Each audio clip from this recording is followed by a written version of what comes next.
Good evening. I'm Jim Duff, Executive Director of the Supreme Court Historical Society, and it's my honor to welcome you to the Society's virtual lecture platform this evening. While the Supreme Court building remains closed to the public, the Society has pivoted to a very active series of lectures and discussions over Zoom. It's been a bright light during the pandemic to be able to do so and connect our programs to members who might not otherwise travel to Washington, D.C. And we can plan to continue to do programs over Zoom in this format, even after we return to programming at the court building itself. Tonight's program focuses on the publication of Professor Brad Snyder's book, Democratic Justice, Felix Frankfurter, the Supreme Court, and the Making of the Liberal Establishment. It was published in August, just recently. He is joined in conversation by Professor Laura Kalman. I will be very brief with their introductions this evening in order to allot more time to their conversation, which promises to be very interesting and stimulating. Brad Snyder is a professor of law and the Anne Fleming Research Professor at the Georgetown University Law Center. He teaches constitutional law, constitutional history, and sports law. In addition to his new volume on Felix Frankfurter, he is the author of The House of Truth, a Washington political salon and the foundations of American liberalism, and A Well-Paid Slave, Curt Flood's Fight for Free Agency in Professional Sports. He was a John Simon Guggenheim Memorial Fellow in Constitutional Studies in 2019, a fellowship, by the way, that is funded by the Society's Vice President, Dorothy Tapper Goldman. He's a stalwart friend of the Society, delivering lectures, offering guidance, and is a member of the Supreme Court Board of Editors for the Society's Journal of Supreme Court History. Laura Kalman is Distinguished Research Professor of History at the University of California, Santa Barbara. She's a member of the California Bar and past president of the American Society for Legal History. She was also a member of the Journal of Supreme Court History's Board of Editors for many years. Her work in legal history is extensive. Her most recent book, FDR's Gambit on the Court Packing Plan of 1937, was published just this last month. She is the author of The Long Reach of the 60s, LBJ, Nixon, and the Making of the Contemporary Supreme Court, Right Star Rising, A New Politics, 1974 to 1980, and Abe Fortas, a biography, which was the winner of the 1991 Littleton Griswold Prize. We will take questions from our audience near the end of the program, so please submit your questions in the Q&A window of Zoom, and we will get to as many of those as we can. Professors, the Society's virtual floor is now yours, and thank you for joining us tonight. Thank you. Well, as Brad knows, I'm not a fan of Felix Frankfurter, but I am a fan of this book. I love this book for its command of the archival sources, for its provocative revisionism, and for its page-turning narrative. So I thought we might get into it by your telling us about his early years.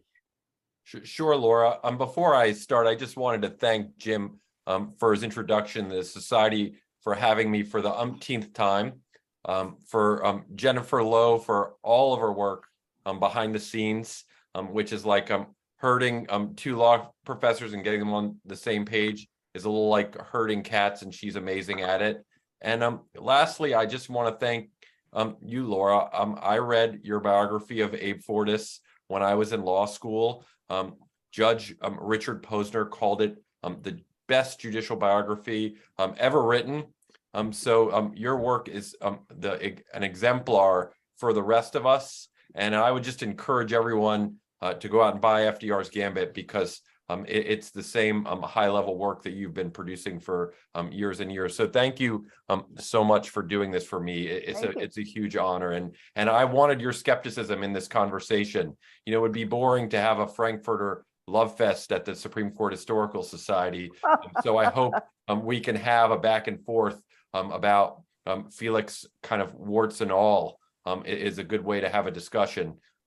Felix's early life is really an amazing American story. He arrived in this country from Vienna, Austria at age 11. He couldn't speak a word of English, and he had never heard one spoken. And he arrived at PS 25 in Lower Manhattan in a German-speaking neighborhood. And he credits his teacher at PS 25, a woman named Miss Annie Hogan, with his Americanization, because she threatened his classmates with corporal punishment if they spoke to him in German. And so he really believed in this idea of the public school as this socializing and Americanizing function, and his rise was really rapid. It's a kind of classic American success story. From PS 25, he goes to CCNY's combined high school and college program. And for those of you who don't know, that was a free combined high school and college program. And it attracted so many recent immigrants and children of recent immigrants into the school who were striving for better lives. And Felix finished third in his class at CCNY. And after a year of working for the city of New York, he went to Harvard Law School. And Harvard was really the life changer for him. What did Harvard Law School do for him? Well, And how did it influence him? Yeah, I mean, I think one big theme of my book is that Felix was a networker and a creator of professional networks. And I feel like Harvard Law School was the place where he established his initial network, not just with professors, of which, of course, he impressed many. He was really a generational talent as a student. He finished first in his class all 3 years at Harvard. In those days at Harvard Law School, between 30 to 40% of the first year class failed out. Everyone was judged on grades alone. And so Felix rose to the top. He impressed his professors. He impressed the dean of the law school, James Barr Ames. And he was also a member of the Harvard Law Review. And he really treasured being a member of the Harvard Law Review and made very intimate friendships with his classmates on the Harvard Law Review. So that group of Harvard Law Review editors really became his first major professional network. And lastly, I would just say, in terms of his judicial philosophy, Harvard Law School was where he discovered a famous essay by James Bradley Thayer from 1893 about judicial review, in which Thayer argues that when federal laws are concerned, that the Supreme Court should not overturn a federal law unless it is unconstitutional beyond a reasonable doubt. And Thayer, I know you want to jump in, Laura, but they are very much interested in and sort of inspired by John Marshall's opinion in McCulloch versus Maryland, believed in a kind of a capacious federal power, and really that the court's default should be one of deference when it came to that federal power. And that really appealed to Frankfurter. I noticed that in the justice's papers that any time a new justice came to the court from Harvard Law School, Frankfurter would send an inquiry to Harvard about his grades. Yeah, he was a great... Do you think he maybe had a little too much faith in Harvard Law School as the birthplace of meritocracy? Well, I'd say the answer is yes. Well, let's just state the obvious. Harvard Law School excluded women, right? For decades and decades. It was not there were a few African-American students at Harvard Law School, but very few. the first African-American on the Harvard Law Review, Charles Hamilton Houston, and the second one, William Hastie, were both Frankfurter students, but it was a white male institution. So calling it a meritocracy, although it was grade driven only, has those important caveats. It was a meritocracy according to the definition of the early 20th century, but now we wouldn't think so. But on the other hand, Laura, I get what you're saying, but he would try to find out how people did at Harvard Law School. But let's just bring up one of my favorite justices, Harold Burton, right? He found out that Harold Burton was a mediocre student, a low C man at Harvard Law School, and he didn't care a bit because he thought Harold Burton was wise and fair and open-minded and willing to change his mind if he heard a legal argument that was persuasive to him. And Frankfurter had an enormous amount of admiration and respect for Harold Burton throughout their time on the court together. So I think he recognized that grades weren't the be all and end all, but certainly it had such a his finishing at the first in his class had a transformative effect on his life, Laura, because at the time, just to put it in context, Wall Street law firms, most of them didn't hire Jews. And the only way Felix got hired at one was from a set of very tiny recommendations on very tiny cards from the dean of Harvard Law School, James Barr Ames. Felix would take these sealed cards to the law firms, and one of the anti-Semitic lawyers says, in Felix's presence, that looks like Ames's handwriting. And he was just sort of astonished, right? And then the other thing Ames did for him was he recommended him, and this was the big life-changing event, because Felix lasts about 3 months or less at one of these Wall Street firms. He recommends him to Henry Stimson, who's the new head federal prosecutor of the Southern District of New York. Stimson doesn't have a lot of money in terms of budget. He wants to hire the youngest but best and brightest young recent law graduates, and Ames says Felix is the best in a generation, and Stimson hires Frankfurter to be an assistant federal prosecutor in the Southern District, and that's completely transformational just in terms of that experience representing the federal government and having a mentor like Henry Stimson who instilled in him this idea that the highest calling one could have is public service and serving your country. Can you tell us about some of his other forms of public service during the 1920s, like the Sacco and Vanzetti case, and how his relationship with Brandeis enabled him to participate in these activities? Yeah, I'm sure. So Felix was really fortunate. After he's an assistant federal prosecutor, Stimson becomes Taft's Secretary of War and brings Frankfurter down to Washington, D.C. as his assistant. And Frankfurter lives in a group house called the House of Truth, which was the subject of my last book. And Frankfurter— a great book. Thank you. But Frankfurter befriends Holmes and Brandeis. So here's this guy who's 26 years old. He's befriended Henry Stimson. He's befriended Henry Stimson's friend, former President Theodore Roosevelt, and now he's befriended his two judicial idols and practitioners of kind of believers in judicial restraint, Holmes and Brandeis. And Brandeis is kind of the people's lawyer who takes on public causes, really becomes a sort of exemplar for Felix. And what Brandeis also has is money. He's a multimillionaire, and he's been a very successful Boston lawyer, and he basically starts paying Felix money to engage in pro bono activity.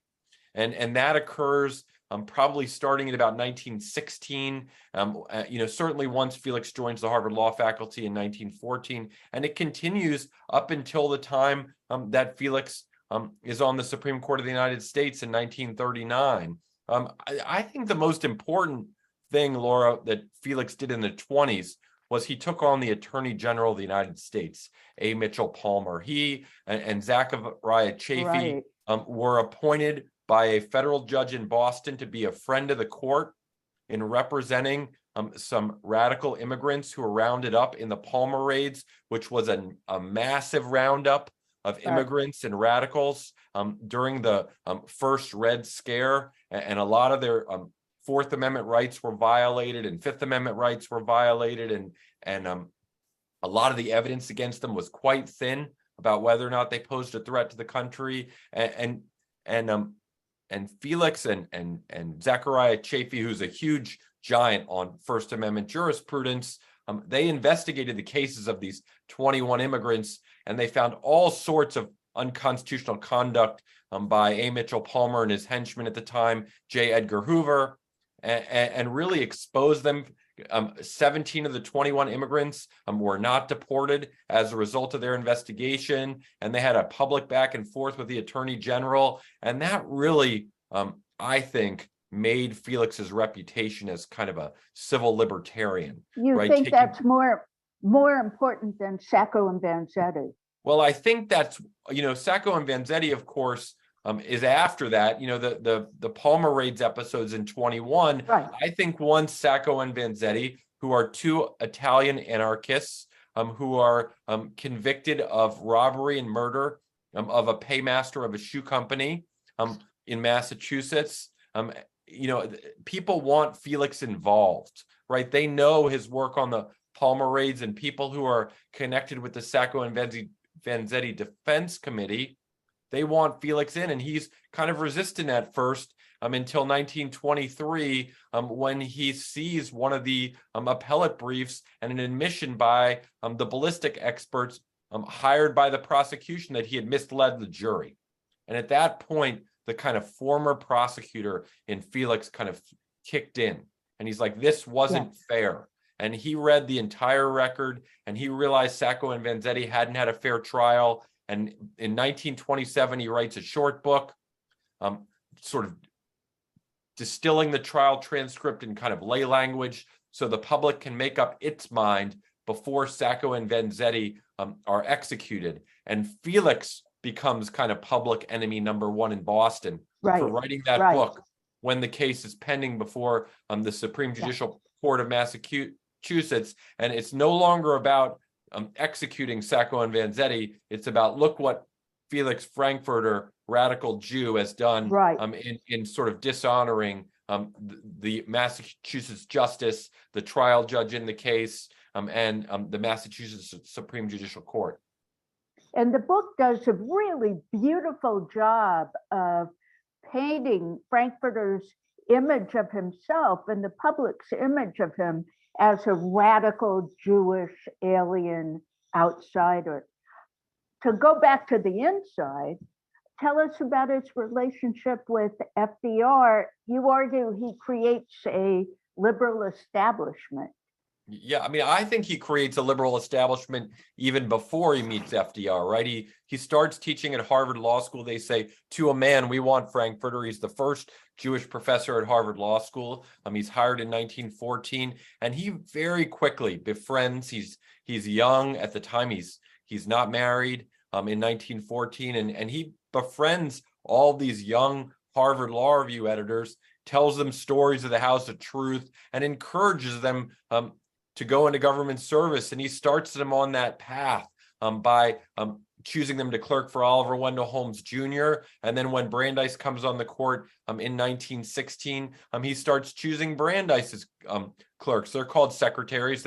Each of them have one secretary. But that's a really coveted thing for these elite members of the Harvard Law Review. But it's more than that. It's trying to steer these young law students away from Wall Street law firms or Boston law firms or Chicago law firms or Washington law firms, and encouraging them to go work in the government instead. And that resonates during World War I from 1917 to 1919. And he sends a lot of students into the government during that era. And then that just continues into the 20s, right? And, Felix is really active in politics. In 1924, he supports a third-party candidate for president, Robert La Follette, and Lippmann kind of ridicules him. And Frankfurter's response is, Walter, I'm less concerned with 1924. I'm more concerned with 1944.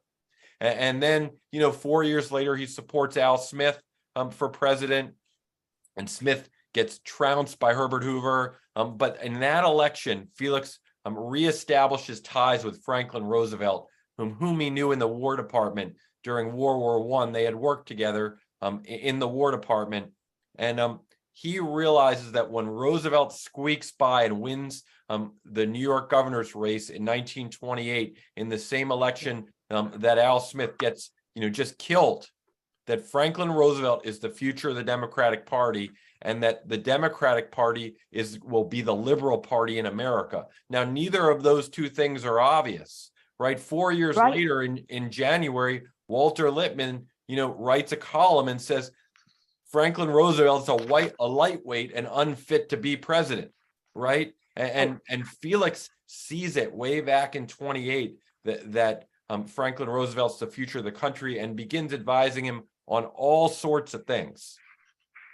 Here as elsewhere, is it fair to say he's a bit of a courtier?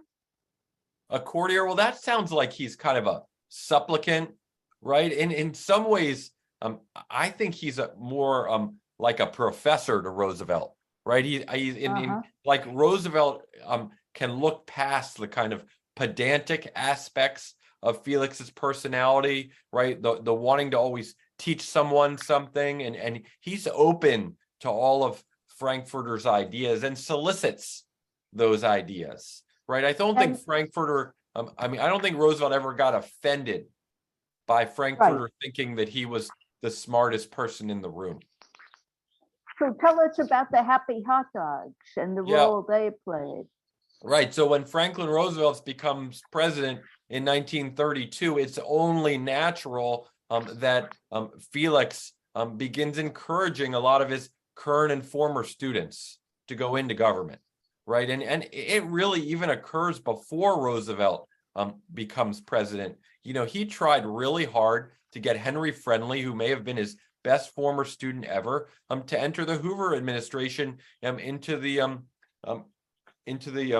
RFC, right? He wants, and Corcoran's at the right, RFC. And then Corcoran takes that job. Tom Corcoran is another one of Frankfurter's star students who ends up clerking for Holmes. Once Friendly turns down the RFC job, Corcoran takes it and becomes hugely influential. So, again, this whole Happy Hot Dog thing starts World War I, continues into the 20s, through the Hoover administration. And then once the New Deal begins and all these administrative agencies need lawyers, as our friend Dan Ernst has written about and continues to write about in eloquent ways, all of these former Harvard Law students enter the administration. And there's a sense, though, Laura, and this Happy Hot Dog thing starts as a funny play on Felix's first and last name. Right.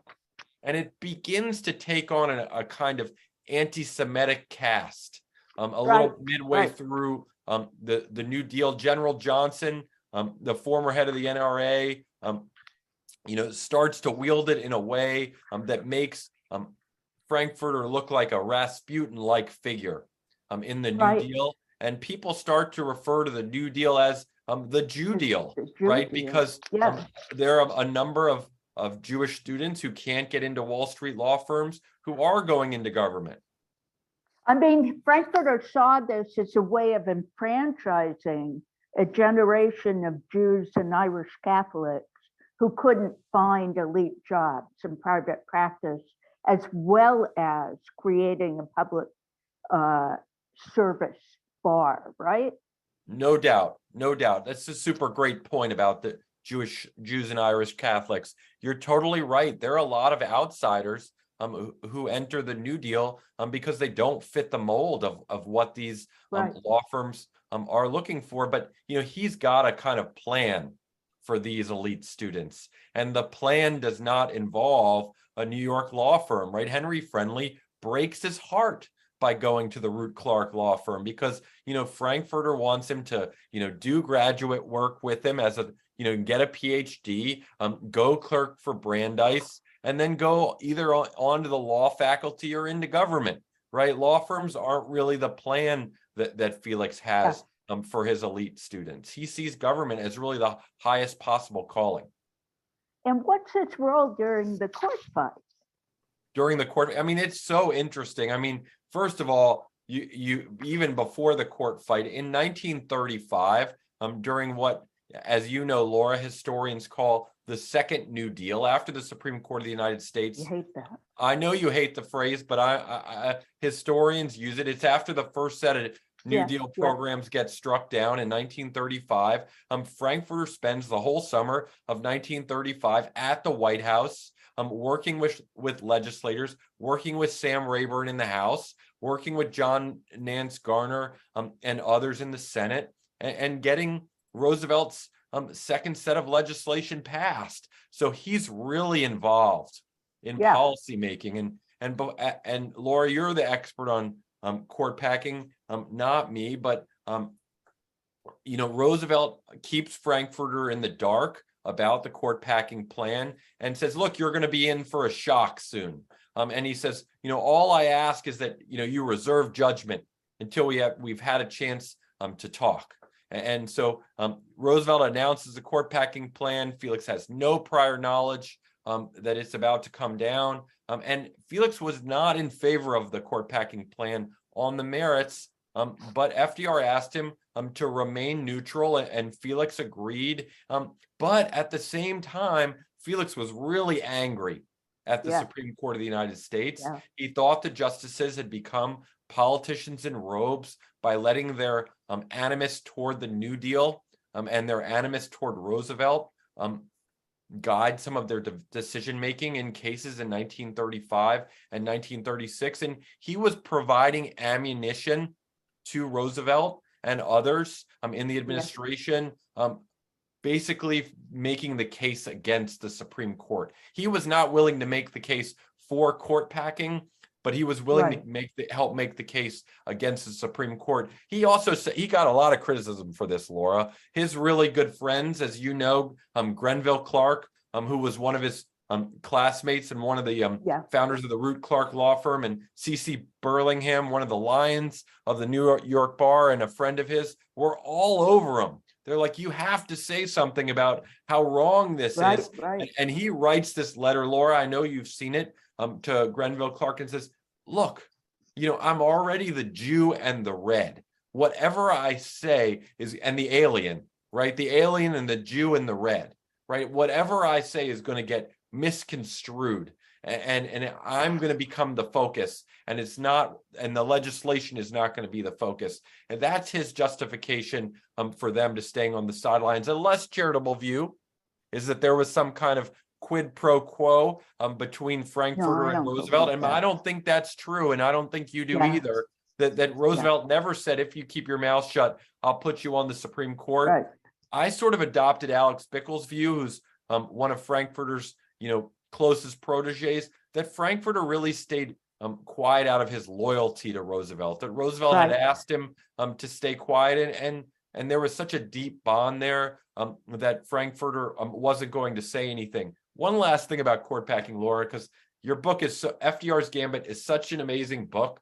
And the reason why it's amazing, for those of you who haven't read it, is it looks at the court packing plan through the eyes of the members of Congress. And Laura's been to archives all over the country of senators and congressmen looking at court packing from a completely different vantage point. And I didn't do nearly that sort of Herculean effort in my own book, but I do think I made a contribution in the book about court packing. And the point of view in my book really about court packing is the way court packing fractured the relationship between Frankfurter and Brandeis. They had been what Brandeis called, they had a half-brother, half-son relationship ever since about 1911 or so. And they almost stopped being friends because of the court packing plan. Brandeis thought, I think somewhat rightly, that Roosevelt was, that Frankfurter was too close to the Roosevelt administration and couldn't, and was siding with the administration rather than speaking out against the court packing plan. And I think Frankfurter was annoyed with Brandeis for some of his votes in some of the cases in 1935 and 1936, that Brandeis's whole curse of bigness philosophy, that anything that was big was bad, and that Brandeis sort of failed to exercise the kind of judicial restraint that James Bradley Thayer talked about in his 1893 essay. So I really wrote about their personal relationship and how wonderful and how really court packing tested it, and I think irreparably changed their relationship. I don't think they were ever as close after court packing. I think Brandeis was reluctant to retire and make way for Frankfurter on the court because of the court packing plan. So I think court packing had a lot of ramifications for Felix and for Brandeis. Well, so how does this red Jewish alien come to sit on the court? It's amazing. How does his appointment change the confirmation process? Yeah, it's kind of remarkable, right? When FDR becomes president in 32, and really in early 33, he asks Frankfurter to be a solicitor general. And he says, look, Felix, I really want to put you on the Supreme Court, but I can't put a Jew who's best known for defending Sacco and Vanzetti on the Supreme Court of the United States, and a law professor. I'm going to get killed, right? And he says, if you're a solicitor general representing the government, it's going to be a much easier sell, right? And of course, Roosevelt's second nominee, Stanley Reed, was his solicitor general, right? And but Roosevelt, after about a year of infighting after Cardozo's death, between the kind of old line Democrats like Farley, Jim Farley and Attorney General Cummings on one side, and the kind of young Turk New Dealers led by Robert Jackson and Ben Cohen and Tom Corcoran on the other side, are fighting for Frankfurter. And the old line Democrats are like, no, we need a Catholic from the West. We don't need a Jew from the Northeast, right? And so it's remarkable that he's even nominated, to be honest with you. And then his confirmation hearing, as you alluded to, is really just a circus, right? He's the first justice who ever testifies in an open-ended way. Harlan Fistone testified about one case when he was Attorney General, but Frankfurter is the first Supreme Court nominee to testify in open-ended hearings against his will at the request of the Senate, and it's just a circus. Every red-baiting wackadoodle comes out of the woodwork, led by a woman named Elizabeth Dilling, whose sort of professional job is to kind of hunt down secret communists. And during the middle of her testimony, she accuses members of the Senate Judiciary Committee, including Burton Wheeler, and she accuses FDR and Eleanor, all of being communists. And at that point, she was basically done, right? But be that as it may, Pat McCarran was on that Senate Judiciary Committee. He's a senator from Nevada. He was very much like Joe McCarthy before McCarthy, just a kind of crazy nativist, anti-Semitic, sees communism under the bed kind of person. And he really went after Frankfurter hard. And Frankfurter, being the professor, really enjoyed the kind of back and forth with McCarran and almost had fun with him. But there's no vote on Frankfurter's nomination. Right. He's confirmed by voice vote, and I think that's a way for the Senate to kind of save face and not want to have to say which senators voted for or against him.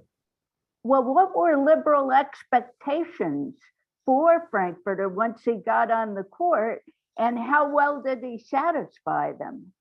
Well, I'd say those expectations were impossible, right? I think the two people who really sealed the deal for Frankfurter to get nominated were Robert Jackson, who at that point was Solicitor General, and a sitting Justice, Harlan Fistone. And they were basically telling Roosevelt, we need someone to stand up to the Chief Justice, Charles Evans Hughes. We need someone who can guide the liberal wing of the Supreme Court. And, the fact of the matter is no one was going to stand up to Charles Evans Hughes. He was too good at his job, right? And I think it's what you're alluding to, Laura. The issues sort of changed on Frankfurter overnight, right? The issues were no longer about what was the scope of the federal government's power. That had been decided during the New Deal constitutional crisis in 1937 and a few years later. And by the time Felix gets on the court in 1939, it's not about the federal government's power, but it's about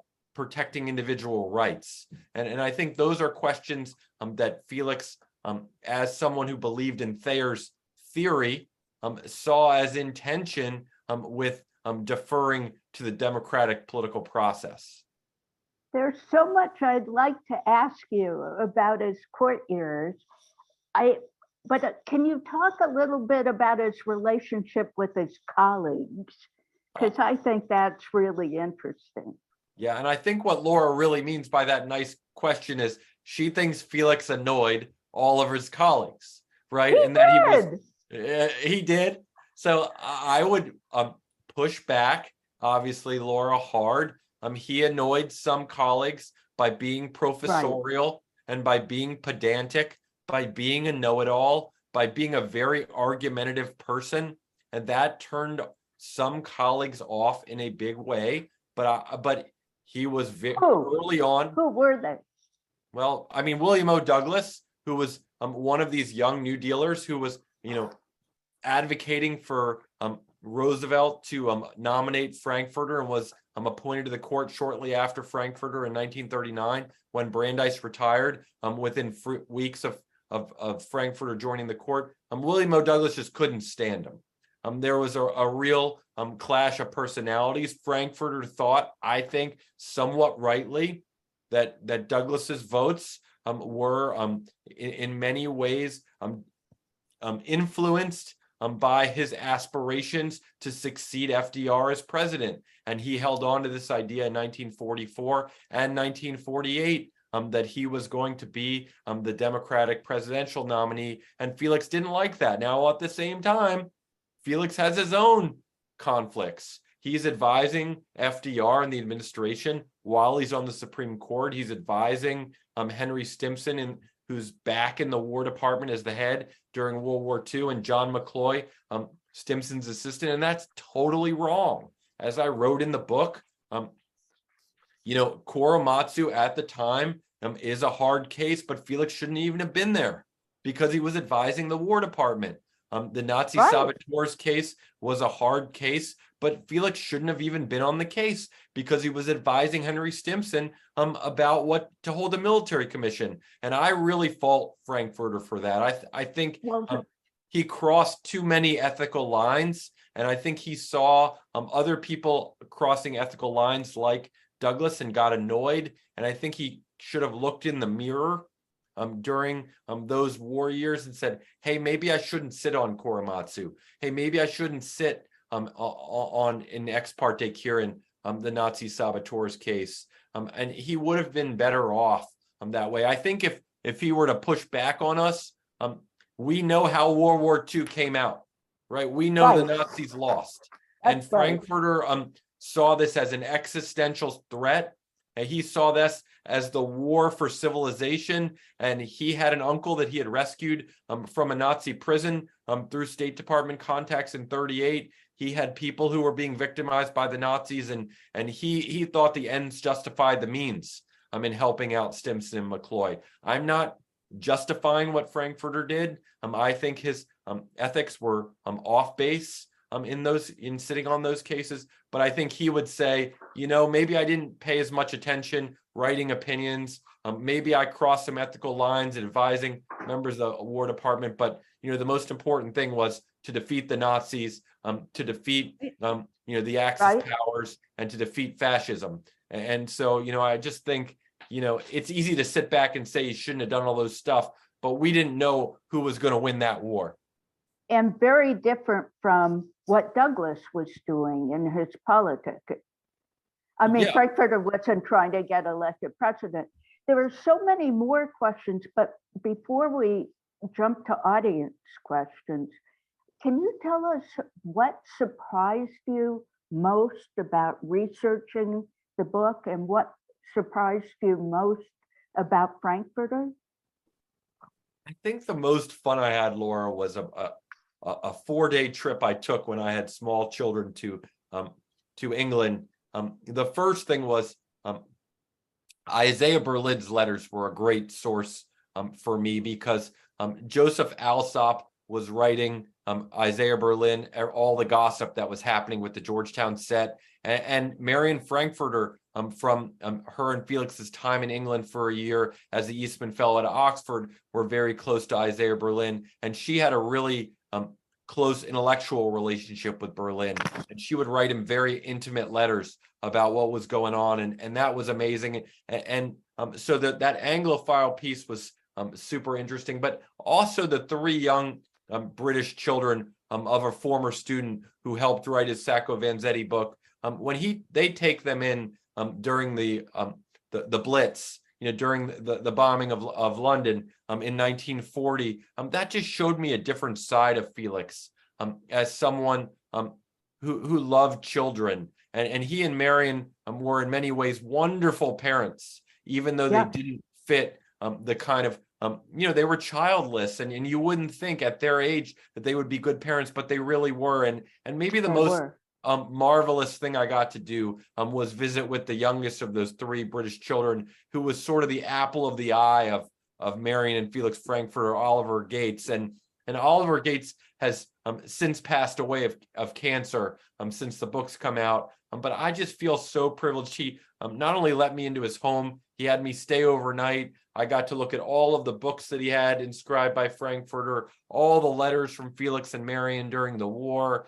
It was just an amazing thing, and it really opened up a window to Frankfurter I'd never thought I'd see. I just feel like a fortunate human being to have known Oliver Gates.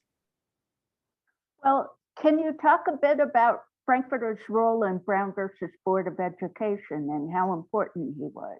Yeah, I will, and I know we want to get to Baker, and then I promise we'll end. But in Brown, when Richard Kluger wrote his marvelous book, a lot of Frankfurter's law clerks talked to Kluger, and he kind of played a starring role in the book.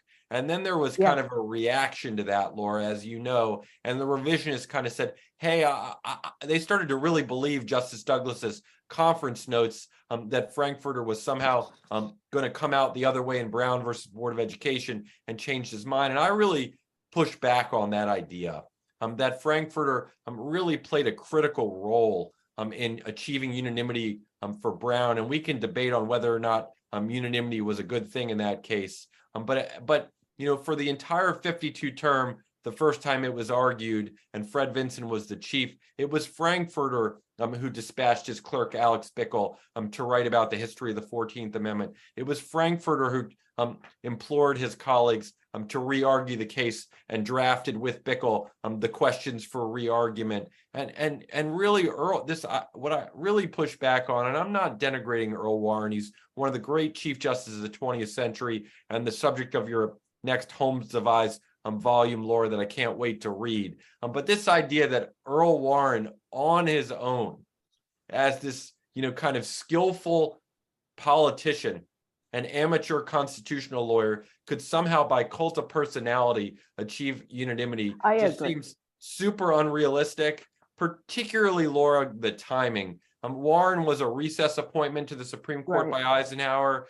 He's not confirmed until February. And really, during that February to May period is where everything happens. And really instrumental in achieving Brown's unanimity is both Felix and Hugo Black, who have enormous influence on Earl Warren during those critical months. And I really tried to show the positive role Felix played during that process, particularly with Robert Jackson, who would have been a close confidant of Warren's, because they belonged to the same private club in California, is within the hospital during that point of time. So it made Felix and Hugo's role even more important. So this idea that Felix somehow was anti-Brown is just incorrect.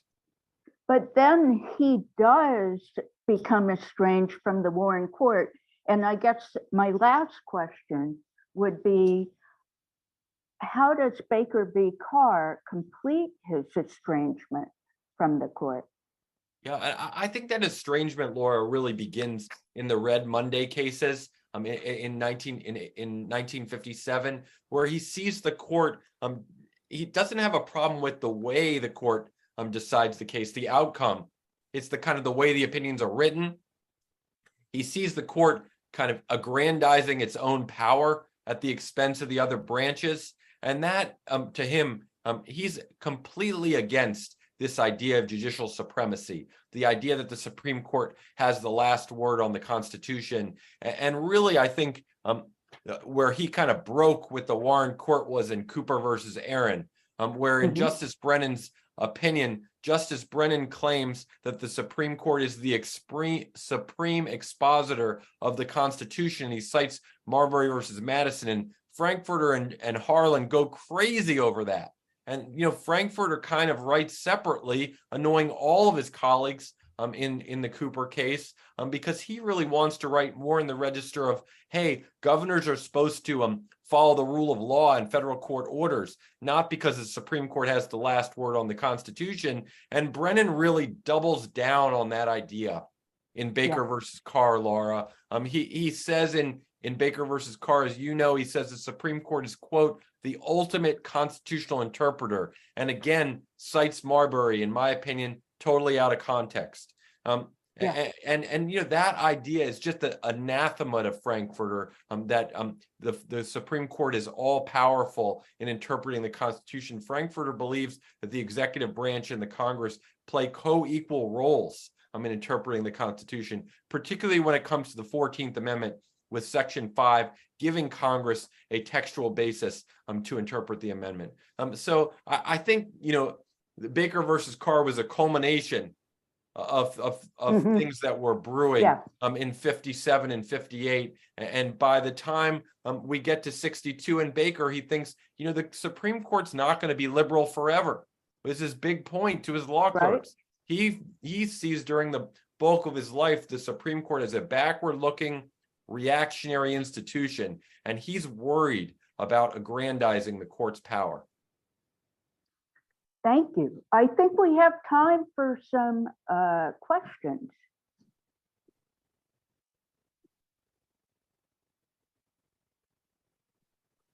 Laura, I'd love to hear your Frankfurter skepticism if we don't have questions. I'd welcome counterpoint. We do. I mean, I can't stand his handwriting. I can't stand his personality. I can't stand his operation as a drag on the Warren Court. I can't, he just rubs me the wrong way. says the leading constitutional historian of her time. So No. Well, tell me what you think. Here's a question. Here's a question. Why do I hate the second New Deal? I hate the second New Deal because I don't think it's very accurate. I think the entire New Deal was organized around the creation of security, and that many of the qualities that we see at work in the second New Deal of 1935 are really apparent in the earlier in the New Deal. So it just doesn't, I don't think it's very accurate. And here's another question. After Frankfurter, which justice has most closely embodied his judicial personality as one you like, besides Harold Burton? Well, that's a hard question. Let me stick to justices who aren't on the current court. Okay, so Jim Duff doesn't levitate from his chair. But I think Justice Breyer and Justice Frankfurter are similar in the sense that there's an incrementalism in both of them. So and I think they come out of the same Harvard tradition. They're both sort of process theorists. and although Frankfurter, you wouldn't use that term at the time, it's a little anachronistic Yeah. to call Frankfurter a process theorist. But I do think I do think that they are similar in some respects, and Breyer's respectful of precedent, and I think one of the way Frankfurter tries to curb judicial power is to respect precedent. Another question. Can you tell us more about the missing Frankfurter diaries and papers in the Library of Congress, which you wonderfully whose return you wonderfully call for in your acknowledgement? Yeah, Frankfurter's diaries and papers, some of which were stolen from the Library of Congress Manuscript Division when they were in a different building without the kind of security cameras they have now, and there was a public call for their return by Jack Anderson in the Washington Post. Some of the documents were returned. We know that because they have an X in the corner of those documents, but some were not. And whomever stole those documents knew what he or she was doing. They were someone who knew a lot about archival material, because some really valuable things of historical importance were stolen. Frankfurter's diaries from 1927, at the height of the Sacco and Vanzetti case, were stolen, and Frankfurter's diary from 1937 and the New Deal constitutional crisis were stolen, and a whole host of Frankfurter's correspondence with Hugo Black was stolen. So, I just hope that whoever has stolen them before he or she dies will sort of say, hey, I don't need to go to my grave with these, that historians of the future would really benefit from these documents. And I just hope that person or persons will return them at some point, or even if that those people's families, if they find those documents, will return them, and the Library of Congress would take them back, no questions asked. And as you point out, the statute of limitations is told.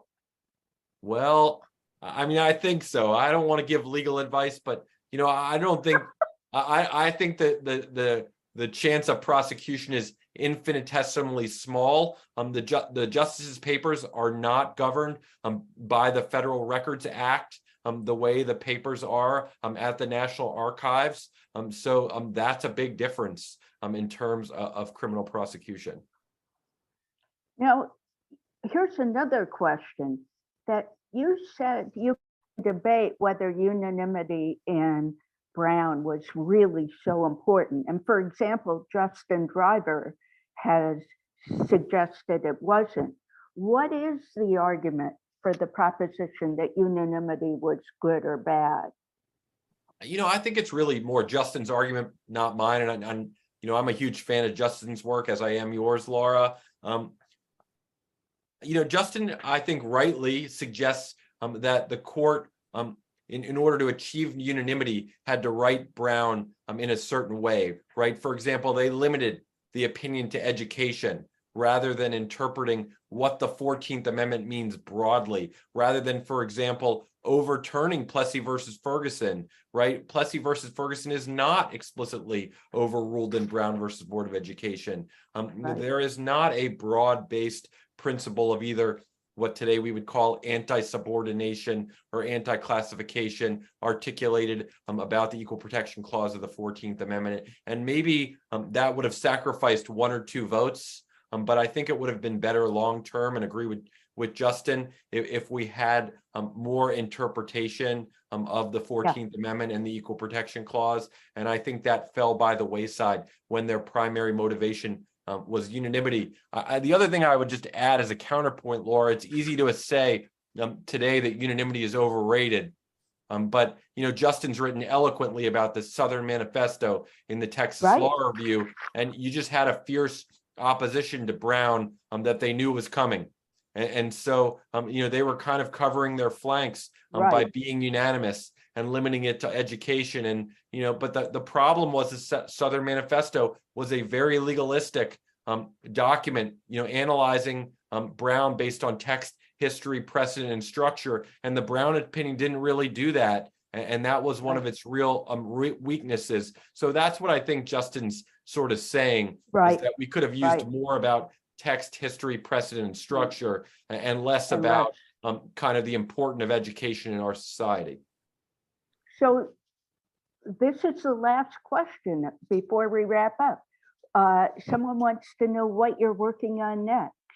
Well, that's a nice question for them to answer. I'll say I'm working on a book on Angelo Herndon, who was a Black communist who in Atlanta in 1932, who was organizing unemployed Black and white workers, and was charged with a capital crime of attempting to incite insurrection. And that case twice goes before the Supreme Court of the United States, once in 1935 and 1937.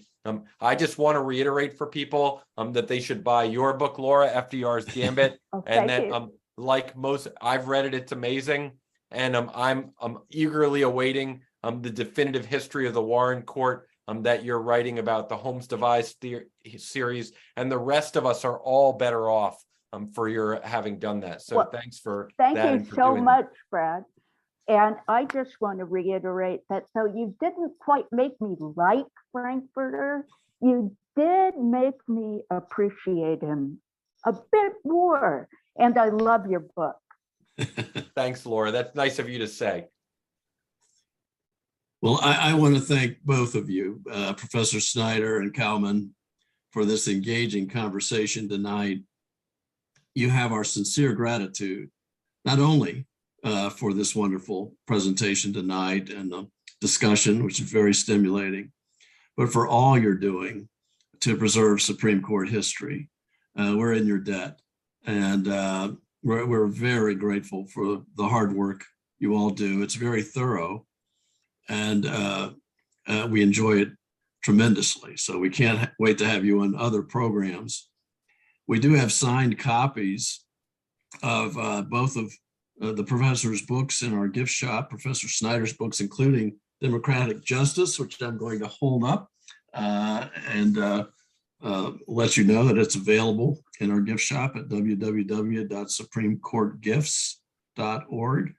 We also have copies of Professor Kalman's latest book, FDR's Gambit, which they discussed this evening, in stock at our gift shop. Our next virtual program is on November 16th at noon, when Professor Christopher Bonner of the University of Maryland discusses Remaking the Republic, Black Politics and the Creation of American Citizenship. Registration is available at the Society's website at www.supremecourthistory.org. And a reminder now that a survey will go out later this evening to everyone who registered in advance for the program. Please do respond to that survey. We want to make these programs as useful and accessible as possible to as many people as possible. We thank you all for joining us tonight. And again, a hearty thanks to Professor Snyder and Kalman for this wonderful conversation. Thank you. Thank you. Oh, are we off?